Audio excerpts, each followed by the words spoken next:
की आ जाने ठीक ठाक हो सब अल्लाह ताला भी तनु हमेशा खुश खुशहाल रखे जनाब। अज जो मेरा विलोग है उर्दू च अगे मैं बनाना सॉरी अगे बनाना उर्दू च अज मेरा विलोग पंजाबी जो है ना कमेंट दसना मैनू पंजाबी ठीक है कि उर्दू ठीक है। मेरा बेटा जी मोहम्मद अहमद इतना कैमरे तक मतलब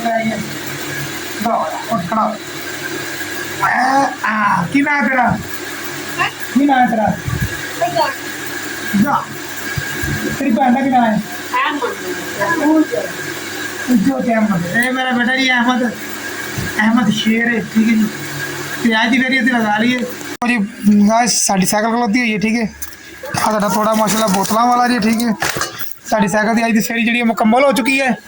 हम असं चले दोपहर की फेरी लगाना अज माशाल्लाह जुम्मा है जुम्मा पढ़ना आगे 12 बजे तो पहले आप इंशाल्लाह ताला वापसी भी करनी है। माल की मेरे को थोड़ा ही रह गया बस चेक करो जरा सुबह माल भी लैन जाना जी। अज देखा कि हफ्ता लगता है समान भी ना तो माल लेके आवा पूरा रह गया जनाब अपने को आधा किलो दाल होनी है मेरे ख्याल नाल आधा किलो दाल ही हो जानी थोड़ा जहा तीसरा अपने को ठीक है। ए माल है अपने को चाह पी लिए तो निकलिए फिर दवा दवा ठीक है। फिर आके तुम दसने कि जी की कमाया की रह गया की बचिया मगर बोतल भी अभी प्रेस करने वाली पियाँ सारिया एवं सुट्टी आए परौने आए सन तो जरा नहीं बना सकते जरा ना कि नाम दा हूँ असी फेरी लगा के आने तो फिर तुम विखाने जी बोतल बोतल प्रेस करा इंशाल्लाह ताला अज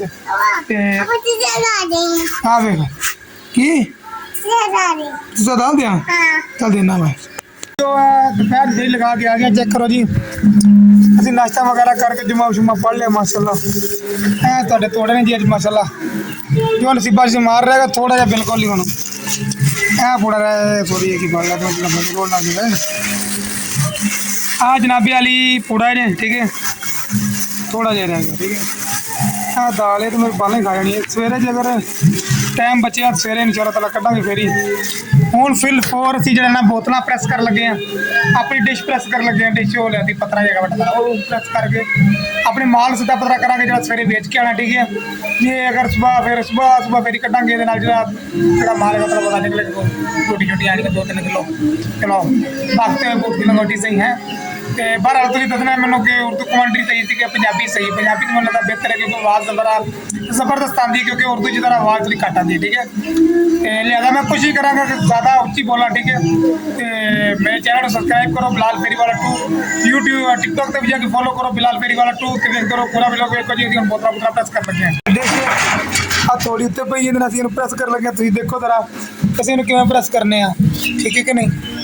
थोड़ा सारा थोड़ा बोतल जी होर भी पई ने सारिया फेनिया ने चलो साइड से प्लास्टिक साइड से करना तो काफ़ी टाइम तक आ रहे दवा दवा करने फिर तुम दिखाने देखो नाज़रीन असी काफ़ी ज़्यादा बोतल प्रेस कर लिया ने देखो काफ़ी ज़्यादा काम साडा निपट गया लोहा रह गया बोतल भी थोड़ी बहुत अंदर पीन वो प्रेस करने फिर उस बाद जो आप इंशाल्लाह ताला बाकी लोहा शोहा देते प्रेस करती छांटी मारने इंशाल्लाह ताला जी। नाज़रीन है देखो जी साडा तोड़ा थोड़ा किधर गया सॉरी नाज़रीन देखो जी साडा तोड़ा जी जिला कि फुल भरया गया माशाल्लाह उत्ते लोहा तो प्लास्टिक वगैरह भी चढ़ा दिता तो बोतल थले ने तो ठीक है इन्होंने आप गंढ मार लेनी है सवेरे आप इंशाल्लाह ताला लैके जावांगे जरा ना अपना जोड़ा निजाम सीधा हो जाएगा ठीक है। चेक कर सकते थोड़ा असी समान अपना पैक कर लिया सुबह इंशाल्लाह ताला जरा ना नवा समान लैके आवांगे इन्होंने बेच के आवांगे तो समान भी नवा लैके आवांगे सारा जो व्लॉग तुम देखना है माशाल्लाह ठीक है। अगला व्लॉग ठीक है ये भी देख लेना है ठीक है।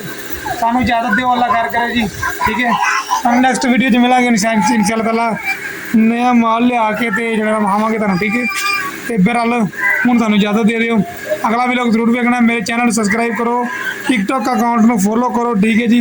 तो प्यारे प्यारे कमेंट लाइक भी कराया करो अपनी राय का इजहार कराया करो नाल ठीक है। उस तो बाद जनाबे वाली ये भी दसना उर्दू ठीक है कि नहीं ठीक है।